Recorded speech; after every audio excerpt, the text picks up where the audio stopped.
USPSA elections are ongoing. Looks like we're headed to runoff elections. None of this is surprising. In the news about the USPSA elections, there has been one surprise, but it's not directly related to the election itself at all. And that's the number of eligible voters that USPSA is reporting. And their report makes it look like there's been an implosion in active members in USPSA. Now, I don't know if this is accurate. I mean, like I said, it floored me to see it. I was like, damn. But hey, maybe it's true. So what am I talking about? So for the presidential election, which most every USPSA member should be eligible to vote in if they've, member in good standing and all that, and have been a member long enough, they reported more than 8,000 less eligible voters for this year's election compared to last year. That would be a massive drop in eligible members, if that's accurate. And I don't have a reason to think it's not, except for just looking at it. It seems like how could it be that there'd be so many less members? But that's what it looks like. It looks like quite a few people. I mean, I know a lot of people like this. They're like, yep, I'm just going to stop paying the membership. I'll still shoot club matches or whatever. I'll just do my thing, but I just won't pay the organization to be a member. They'll just get the classifier fees for me or something. I know a few of those people. I sure don't know 8,000 of them, but I know a few of those people. So it looks on the face of it like USPSA memberships are imploding. The membership numbers, that's what it looks like. I'm sure we'll see more in time.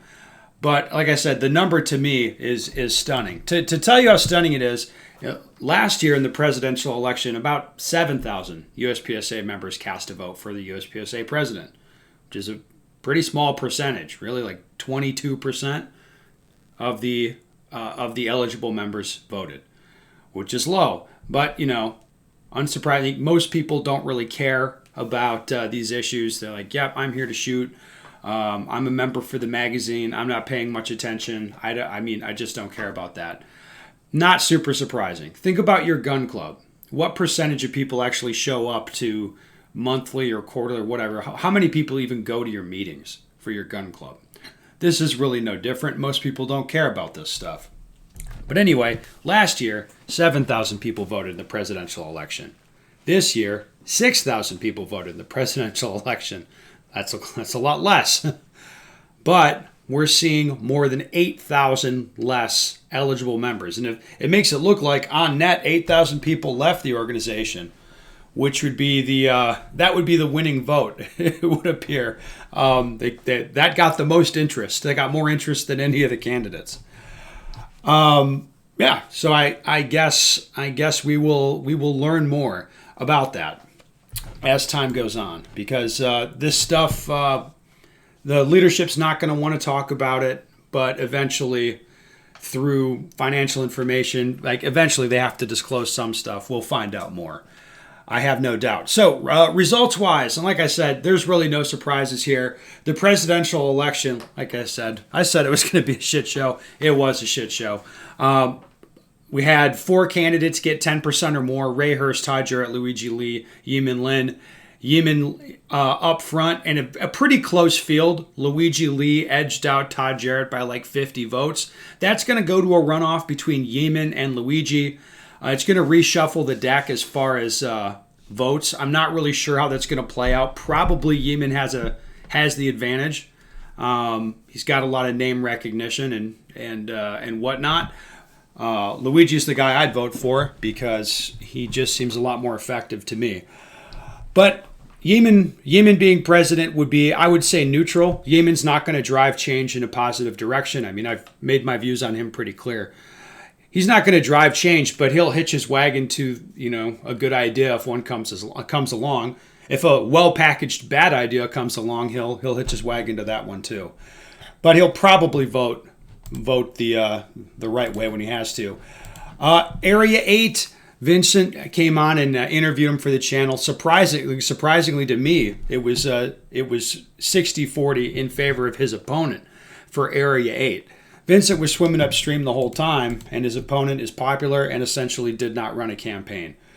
Most people are going to vote in a popularity contest. They're going to vote for the guy that they think is popular. So can't say I'm too surprised about that. Area 6, no surprises there either. Ben Berry out in front. He's going to go into a runoff with Kyle Stevens. Kyle Stevens is definitely on the other team, so to speak, right along with Russell Fortney.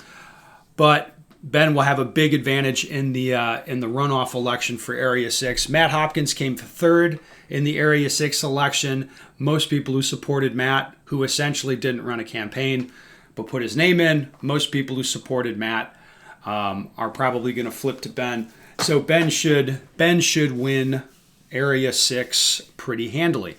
So what does this mean? Well, I know a lot of people are looking for a majority on the board. That's not going to happen yet. I think in time that probably will happen. But this is a very good thing. So if you look back over the minutes, especially over the last 6 months, it's pretty clear you've got two guys on the board now. That'd be Scott and Frank from Area 3 and Area 7. Those two guys have the right ideas. They're trying to fix stuff, and they're getting cornholed by the board that's on there now. And even just reading through the minutes, it looks like they've threatened to kick these guys off. Layton's pushing for a board of director code of conduct, this type of stuff. But with only two of them on the board, that's a big problem. If the rest of the board decides, they could kick either one of these guys off. Okay? They have the votes. They can just do it, and I'm sure they've threatened to do that. However, just Ben Berry being added to the board, that now makes that much, much tougher because they would have to persuade one of these three guys to vote to remove one of the other ones.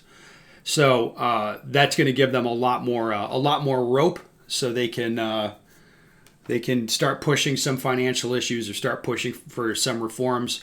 They can try to get stuff in the minutes that's favorable for them. They can make moves now without being afraid of getting kicked off the board entirely. So things are moving in a good direction, it seems. Hopefully the presidential slot, I mean, worst case scenario, it'll just be Yeaman, he'll just be a dial tone essentially. If Luigi's in there, then he'll be another, vote in a positive direction, and he'll push good issues, I think.